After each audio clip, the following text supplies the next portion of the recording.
Howdy folks, I'm Brian and here's some Reddit. Our first letter is titled, Am I a jerk for using all of my improvements/comfort budget to upgrade my office even though the company is letting people go? I guess the reason I'm asking is I was basically called a B by one of our former employees who I happened to see at dinner last night, and I don't want to be totally out of touch.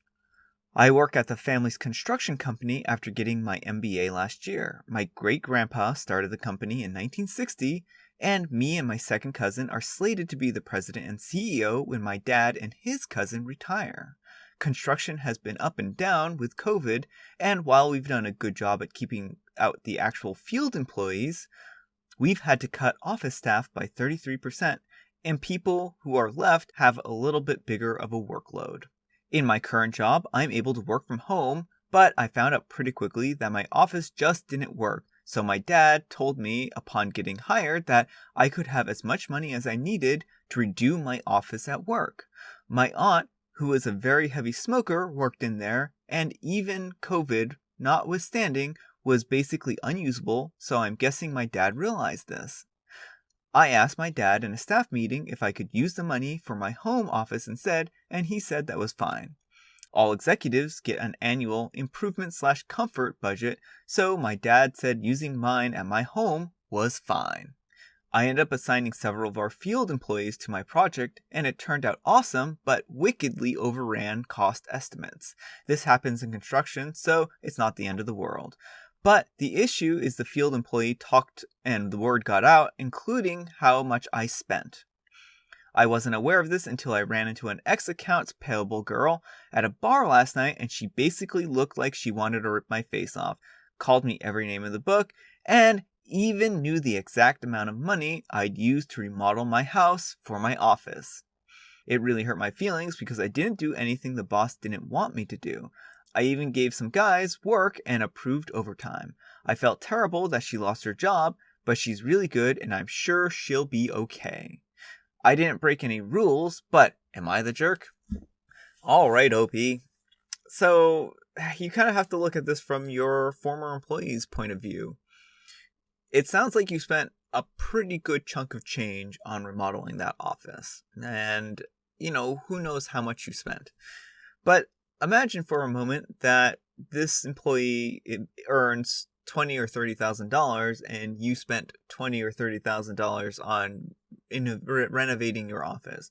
Maybe it was $10,000. Who knows? But even if it wasn't her whole paycheck, I imagine it was a good percentage, and that probably hurt. It probably hurt to see that you had money to do office renovations, but didn't have money to basically help her in her time of need.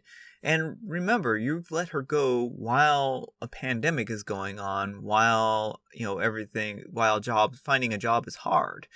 So really, I can't blame her for being upset here. And I do think that this is tone deaf. And I think that you probably do come across as, uncaring in this situation. So that's kind of my point of view. Anyhow, take care and good luck. You're the jerk. Your company is losing money and firing people, so you take a large amount of cash to redo your office space at home. You are the epitome of corporate greed. Definitely, you're the jerk. This is outrageously out of touch. My family owns a manufacturing business, and I would never dream of having employees perform functions like this while laying people off for this exact reason. OP, you've got to do better. Your employees do not have the resources that you have. Don't flaunt your privilege. Am I the jerk for using my nepotistic position in a family business to make swanky upgrades to my own house while the company lays people off? Yes, you're the jerk. Alright, our next letter is titled, Am I the jerk for teaching kids basic life skills and giving them food? I'm a 40-year-old female, and I'm currently not working due to an extremely mismanaged labor a little over a year ago that left me unable to stand for extended periods, and I have difficulty walking. As a result, I've been at home a lot more than usual. I usually lecture at a local university. My partner and I own a 5-acre section on the outskirts of a town. There are 2 buildings on the property, our 2-bedroom home and an 8-bedroom former B&B that we run as a very cheap rental. More because the rental market here is bad and we wanted to help people out than that we need money. The house is usually mostly rented by teens and young adults who have been placed here by a local council agency that supports youngs who have mental and physical disabilities or mental health issues. This started a few years back because my partner, a semi-retired professor and researcher/doctor, offered to set up a free counseling program for the kids. They found out about the house and it went from there. Depending on the size of the room, each room rents for 30 to 60 New Zealand dollars per week, including bills, which makes it significantly cheaper than most rentals in the area, about 1/3 to 1/2 the usual rent. During lockdown last year, I was struggling to keep the house and garden maintained as well and look after a baby and recover. A couple of the kids here noticed and offered out help until I was better, and we came to an agreement where essentially they would do the housework and gardening in exchange for free meals that I'd make for them. I quickly realized that I didn't actually know how to do these things after our laundry got flooded out twice.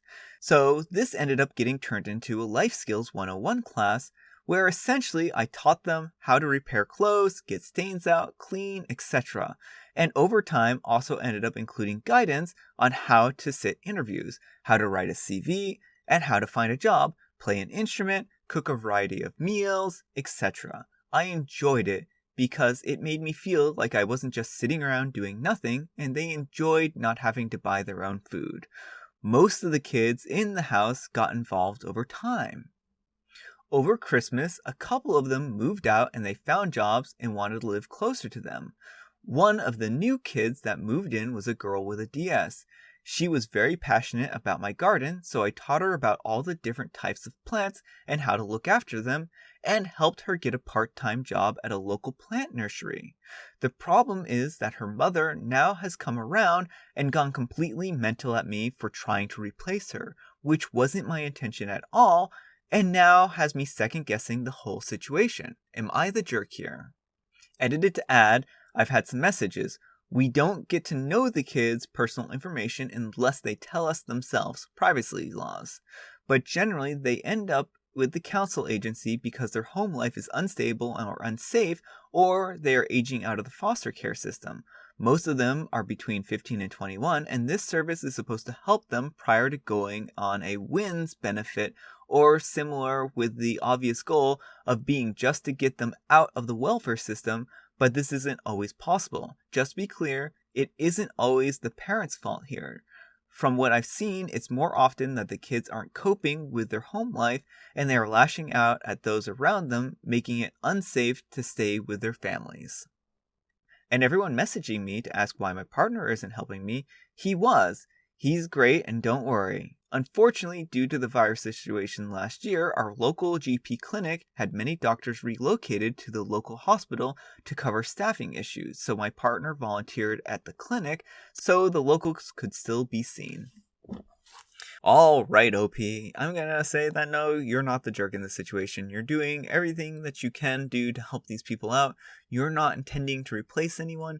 You're just doing the best that you can, and you're trying to build a community, help to strengthen people's lives, and help them to figure out life skills. And there's nothing wrong with that. You aren't trying to replace the mom, but the mom might feel inadequate or like she can't compete with you. And that probably really hurts her. And I imagine that's the reason why she's lashing out at you. So, these folks, she may not have much, and she may, when her daughter comes home, she may go on nonstop about how great you are and all the things you're doing for her. And, it may just make her feel really jealous and really insecure. And I think that's probably where this is coming from. I don't think what you're doing here is meant to undermine any of the parents. I think you're just trying to really help these kids out. And I think that's really sweet and really nice. And something that we don't see very often on a forum like this. So, yeah. Anyhow, take care and good luck. Not the jerk. If her mother taught her these skills in the first place, she wouldn't need the life lessons. Well, her mother might not even know these things. And that's the trouble, is that, when you have gaps in knowledge generational wise, it may be very difficult to regain that knowledge, and she just may feel inadequate. I'm saying not the jerk, but I want to point out that it's not just about teaching her life skills. As the mother of an autistic young man, I've been heavily involved with my son's life since day one and still am, but fun fact, I don't know everything and I'm not always the most effective messenger. Chess lessons come better from someone who enjoyed chess. Personal hygiene lessons really stuck better coming from his soccer coach. One of our neighbors taught him to drive his tractor very well, which ended up being very helpful when the neighbor needed a hip replacement. In my mind, anytime you raise a child, especially one with special needs, so well that the other adults are pleased to take the time to teach them healthy life lessons, you should be thrilled. If you're not, it might be time for therapy. Yes, totally agree with this. What OP has been doing is absolutely wonderful.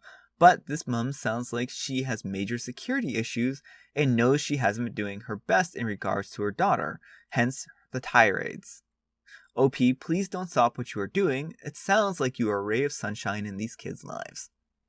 Alright folks, that's all the time we have for today. I hope you enjoyed today's video. If you did, consider giving me a like. If you didn't, consider giving me a dislike. I saw that the camera may be flashing. I'm not really sure if that is picked up or not on the screen, so if it flashes, I'm sorry. Nothing I can do about it. Sometimes glitches. Anyhow, thanks so much for watching, and I'll see you all tomorrow.